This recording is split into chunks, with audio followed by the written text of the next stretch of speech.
పాకిస్తాన్లో rave party, Bollywood నటి dance, AI animated video viral, ఆగ్రహం వ్యక్తం చేస్తున్న నెటిజన్లు.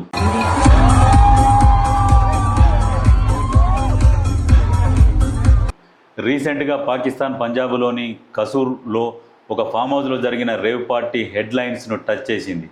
లౌడ్ మ్యూజిక్, డ్యాన్స్, మద్యం, మాదక ద్రవ్యాల వినియోగం జరుగుతున్నట్లు ఫిర్యాదు రావడంతో పోలీసులు రైడ్ చేశారు.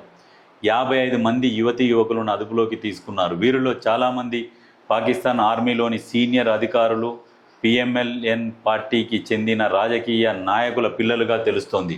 అయితే సోషల్ మీడియాలో ఈ పార్టీకి సంబంధించిన వీడియోలు వైరల్ అయ్యాయి. ఈవెంట్ ఆర్గనైజర్, పోలీసుల ఒప్పందంలో భాగంగానే ఈ క్లిప్పింగ్స్ లీక్ అయ్యాయని ఆరోపణలు రావడం, స్టేషన్ హౌస్ ఆఫీసర్, ఇన్వెస్టిగేషన్ ఆఫీసర్తో సహా 5 పోలీసు అధికారులను సస్పెండ్ చేశారు. కాగా ఈ పార్టీలో Bollywood heroine Kareena Kapoor animated dance video ప్రదర్శించడం వైరల్ అయ్యింది.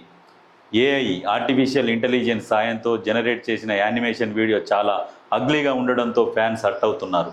భవిష్యత్తులో ఏఐతో ఎలాంటి పరిణామాలు జరుగుతాయో తలుచుకుంటేనే భయమేస్తుందని కామెంట్ చేశారు.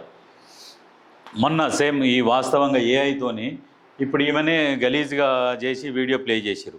మొన్న సేమ్ మన హెచ్సియు భూములలో కూడా లేని నెమలులు అక్కడికి వచ్చినట్టు, లేని జింకలు అక్కడికి వచ్చినట్టు ఎట్లా చూపించారు మనోళ్ళు టెక్నాలజీలో. ఇట్లాంటి చెడుకు మాత్రం ముందుంటుంది బీఆర్ఎస్ పార్టీ.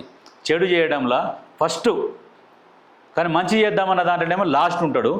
చెడు చేద్దామన్న దాంట్లో మన కేటీఆర్ చాలా ముందు ఉంటాడు. చూడుర్రి, ఇప్పుడు బాలీవుడ్ నటిది కూడా ఏఐ ద్వారా అగ్లీ వీడియో ప్రదర్శించారట అక్కడ. సేమ్ ఇట్లనే ఏఐ ద్వారా మరి ఇంకా ఎన్ని అనర్థాలు జరుగుతాయో చూడాలి. ఇంకొక విషయం, ఇది అసలు వార్త.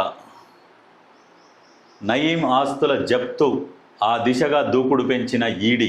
35 చోట్ల కుటుంబ సభ్యుల పేర్లతో విలువైన ప్రాపర్టీస్ బెదిరించి రిజిస్ట్రేషన్లు చేయించుకున్న గ్యాంగ్స్టర్, బినామీ యాక్ట్ కింద జప్తు చేయనున్న అధికారులు. వాస్తవానికి నయీంని ఎన్కౌంటర్ చేసినప్పుడు ఎన్నో దొరికినాయి అని చెప్పేసి పత్రికలలో వచ్చింది, వార్తలలో వచ్చింది.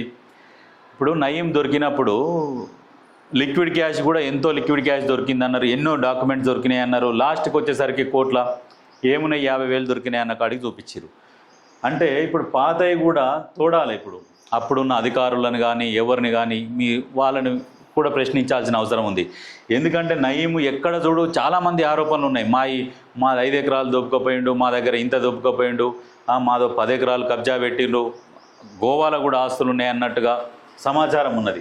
కాబట్టి దీని మీద మాత్రం ఖచ్చితంగా నయీం ఆస్తులు ఎక్కడికి పోయినాయి దాన్ని బయటికి తీయాలి. పక్కా తీస్తే ఒక్కొక్కరు అంచనా ఎట్లా ఉందంటే, కొంతమంది నయీం ఆస్తి దాదాపు ఒక 30,000 కోట్ల ఆస్తి లిక్విడ్ క్యాషే దొరికిందని చెప్పేసి ఆ మధ్యన ఆరోపణలు. ఎక్కడ పోయినాయి మరి ఈ పైసలన్నీ దొరికితే? ఇవి చాలా ఉన్నాయి. గత ప్రభుత్వం ఈ మామూలుగా లేవు. ఎట్లా ఉన్నాయి అంటే తక్కువ కాదు.